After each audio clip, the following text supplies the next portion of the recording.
L'assimilation se distingue de d'autres concepts comme l'intégration par exemple, en ce qu'elle ne se contente pas de demander aux étrangers et aux nouveaux venus dans un pays de respecter sa loi ou ses grands principes, mais aussi de s'intéresser et de respecter certaines exigences plus concrètes, plus culturelles, morales, qui concernent le mode de vie et la vie quotidienne en fait.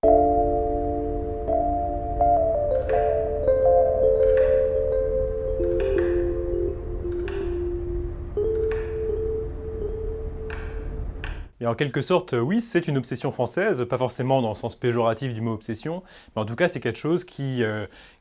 catégorise la France et qui la distingue des autres pays du monde. Alors d'autres pays bien sûr pratiquent des formes d'assimilation, mais la France est sans doute le pays, la nation qui a le plus poussé cette logique assimilatrice dans son histoire, notamment lors de ce qu'on peut appeler l'âge d'or de l'assimilation française, qui se situe pendant la Troisième République, notamment pendant l'entre-deux-guerres, où l'assimilation faisait partie de tout un corpus juridique qui régissait la façon dont les étrangers devaient s'intégrer en France et acquérir la nationalité française. C'est à partir de là, de cette époque, que dans notre droit, dans notre code civil notamment, nous avons inclus l'exigence d'assimilation, qui est toujours en vigueur aujourd'hui d'ailleurs, hein. C'est aussi ce qui nous distingue de pays, notamment anglo-saxons, qui n'ont pas du tout la même conception des relations entre peuples ou communautés de différentes cultures au sein d'un pays. Et en France, nous avons toujours cette logique assimilatrice qui perdure, pas seulement d'ailleurs parce que nous avons un reliquat de cette époque, de cette Troisième République, dans notre droit aujourd'hui, mais aussi, on le voit, avec de nombreuses lois qui ont été prises, y compris dans les dernières années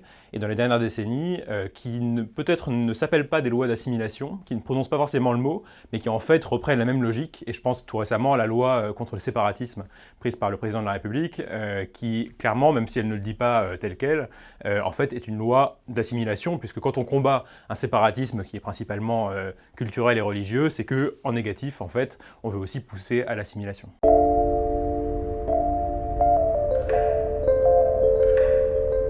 Oui, alors effectivement, la Troisième République est le régime qui a poussé le plus loin, qui a théorisé le plus et qui a ancré dans notre droit cette logique assimilatrice, mais en fait, la tendance de la France à pratiquer l'assimilation remonte bien avant la Troisième République, remonte même avant la Révolution française. On retrouve déjà des réflexes de ce type-là sous l'Ancien Régime, notamment lorsque Louis XIV a annexé à la France plusieurs provinces comme les Flandres ou le Roussillon. Il a demandé aux habitants de ces régions de s'habiller à la française, par exemple, ce qui était déjà un peu l'idée que pour rejoindre la France, pour faire partie de ce pays, il fallait en partager certaines coutumes, certains modes de vie, y compris dans des choses très concrètes comme en l'occurrence l'habillement. On avait aussi le même réflexe dans les colonies françaises, notamment en Amérique, au XVIIe siècle et au XVIIIe siècle, où Colbert et Louis XIV, encore une fois, ont eu l'idée de transformer les Amérindiens d'Amérique, hein, là où nous avions des territoires, en français. C'est ce qui s'appelait la francisation. À l'époque, on ne parlait pas encore d'assimilation, hein, le mot est arrivé un peu plus tard, mais on parlait de francisation en disant que si on envoie des écoles de jésuites en Amérique et qu'on prend différentes mesures pour notamment favoriser les mariages mixtes entre Français et Indiens, on allait pousser des populations entières à devenir entièrement françaises. Et ce qui est vraiment intéressant, c'est que ça montre que pour un monarque comme Louis XIV, rien n'empêche n'importe qui, quelle que soit son origine, donc même quelqu'un qui vient du Nouveau Monde, qui n'est même pas européen, peut devenir français sans aucune difficulté, à condition qu'il ait reçu une éducation française, en quelque sorte. Donc c'est très caractéristique d'une mentalité propre à la France et qui ensuite, bien sûr, a été accrue par les idéaux de la Révolution française, l'universalisme des droits de l'homme et la République.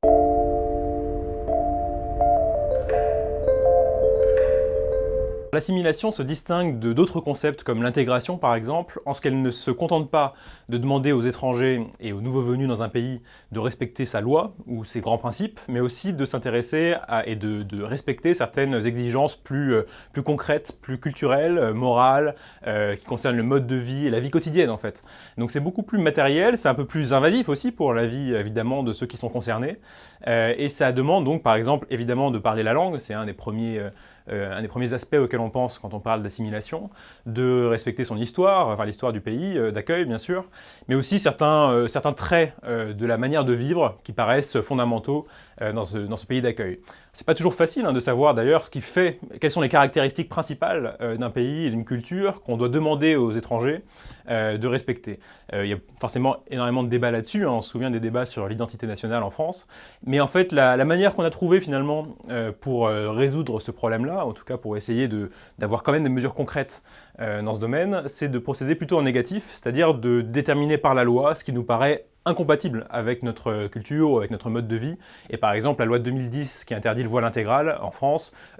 appartient tout à fait à cette catégorie de mesures d'assimilation, en fait, qui ne disent pas voilà comment on doit vivre en France, mais voilà comment on ne doit pas vivre. On trouve un consensus plus facile sur ce qu'on doit exiger de l'assimilation en procédant de cette manière-là que dans l'autre sens.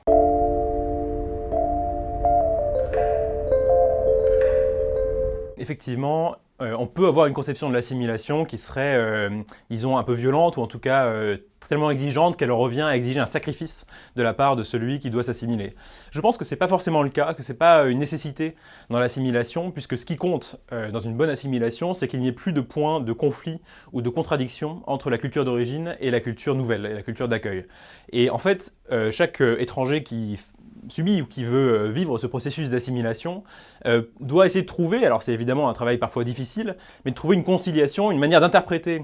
sa culture, ses valeurs de son pays d'origine, pour les lire à la lumière de la nouvelle culture, celle qu'il doit rejoindre. Clairement, il y a des générations entières d'immigrés qui l'ont fait. D'ailleurs, mon propre arrière-grand-père, c'est aussi une des raisons pour lesquelles j'avais écrit ce livre, venait du Vietnam, et il a lui-même